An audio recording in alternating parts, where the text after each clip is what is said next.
Hello good morning दोस्तों। कैसे हैं आप सभी का बहुत बहुत स्वागत है आपके अपने यूट्यूब चैनल गोल पीएचडी आर्ट चैनल। जी हाँ, गोल पीएचडी आर्ट चैनल में आप सभी का बहुत बहुत स्वागत है। आज हम आप बहुत दिनों के बाद एक दूसरे से चर्चा पर चर्चा कर पा रहे हैं। क्या है ना कि आज हम कुछ किताबों का अध्ययन कर रहे थे। बिल्कुल, आज हम कुछ किताबों का अध्ययन कर रहे थे तो उसमें कुछ चीज़ें हमें मिली जो हमें लगा कि किताबों में तो सब कुछ दिया है, लेकिन कुछ चीज़ें होती है ना जो हम एक दो बार में वो हमारे आँखों के सामने से गुजर जाती है, लेकिन हम उसको पकड़ नहीं पाते हैं, उस पर हम फोकस नहीं कर पाते हैं। ये सब होती है। तो कुछ चीज़ें हैं जो बहुत महत्वपूर्ण हैं, परीक्षा के दृष्टि से भी हैं और बाकी जानना चाहिए। देखिए, जो सौंदर्य शास्त्र है यह दर्शन शास्त्र का एक छोटा सा अंश है, छोटा सा भाग है, और हर व्यक्ति को दर्शन शास्त्र का जो छोटा सा अंश है, अगर ढेर सारा नहीं मालूम है, थोड़ा सा अंश तो इसके बारे में जानकारी होनी आवश्यक है। तो यूनान के दार्शनिक प्लेटो और अरस्तु के मरने के बाद ऐसा लगा कि जैसे यूनान पूरी तरह से वो उन दार्शनिकों को, उन महान व्यक्तियों को खोकर एकदम शब्दहीन हो गया है। मानो कि उनके विचार किताबों में दब गए हैं। अब कोई नहीं रहा जो उनके इस विचार का या तो खंडन करे या तो उसमें कुछ नई दिशा दे।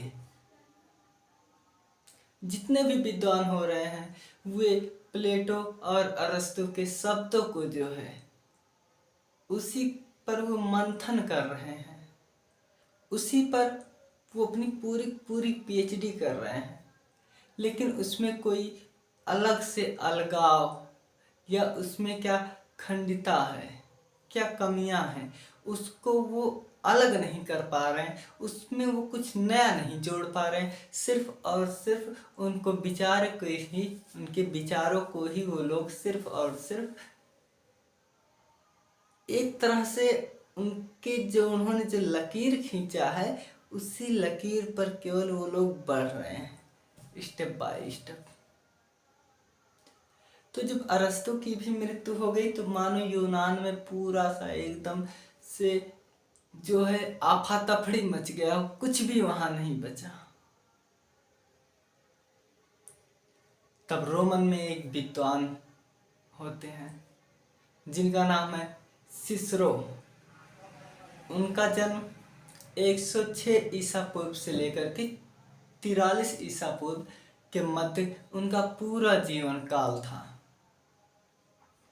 वह एक दार्शनिक थे, एक कवि थे, वकील थे, विचारक थे और सौंदर्य शास्त्री थे।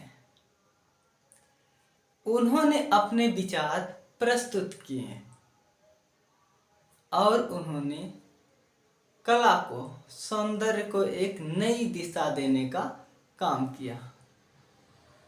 हमारे सिसरो जी ने कहा कि ये जो सौंदर्य है, एक स्त्री और एक पुरुष, स्त्री का सौंदर्य उसकी माधुर्य युक्त है,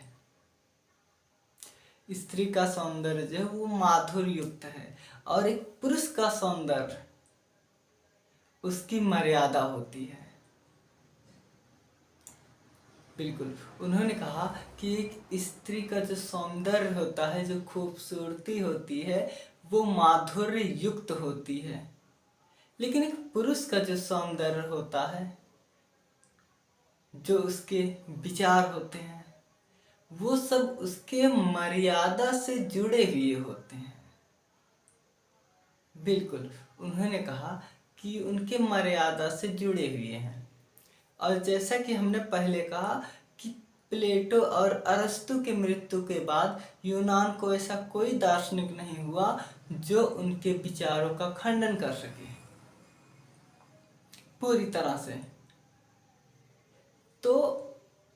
सिसरो जी जो हैं, जिनके बारे में चर्चा कर रहे हैं, 106 ईसा पूर्व से लेकर के 43 ईसा पूर्व तक इनका शासन काल था।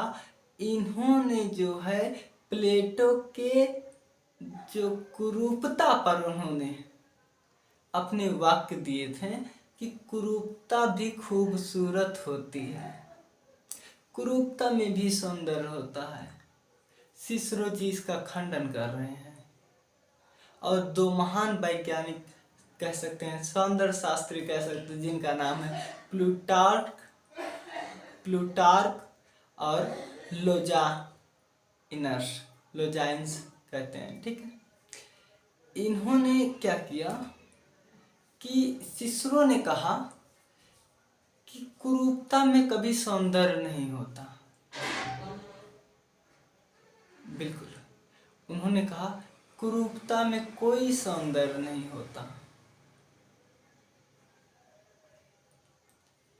एक सूअर जो पूरे बदन पर गंदे मैले लगाई हुई जाती है, इधर से उधर बगीचे में फिरती है, तालाब के आसपास, कोई उसके पास नहीं जाना चाहता, बल्कि लोग अपने नाक दबा लेते हैं कि कहीं बदबू ना आए।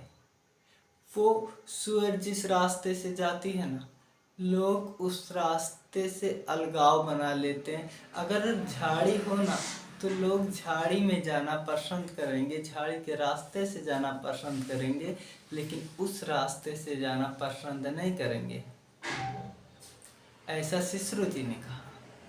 इन्होंने कहा कि ठीक उसी प्रकार कोई कोढ़ी व्यक्ति, जिसको कोढ़ रोग हो जाता है, तो हम लोग जब मूर्तिकला पढ़ रहे थे तो उसमें पढ़े थे कि जो कोणार्क मंदिर बनवाया गया है वो भी इसी से संबंधित है।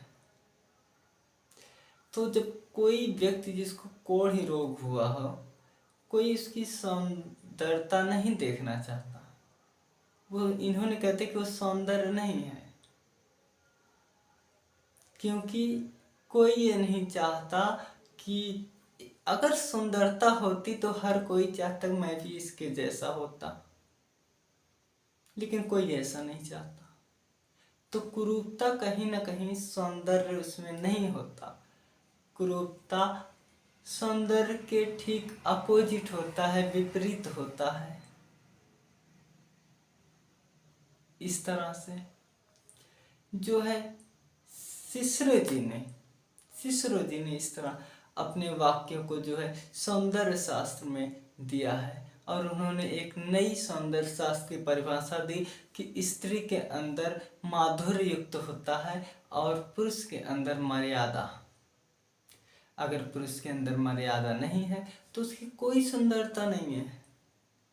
बिल्कुल, उसकी बाह्य सौंदर्यता भी कुरूपता में परिवर्तित हो जाती है। ऐसा हमारे सिसरो जी कहते हैं। ये कुछ चीजें थी जो आपके लिए था। आप ऐसे ही प्यार बनाए रहिए। मिलते हैं अगले वीडियो में। आप लोग अपना ख्याल रखना। टेक केयर दोस्तों।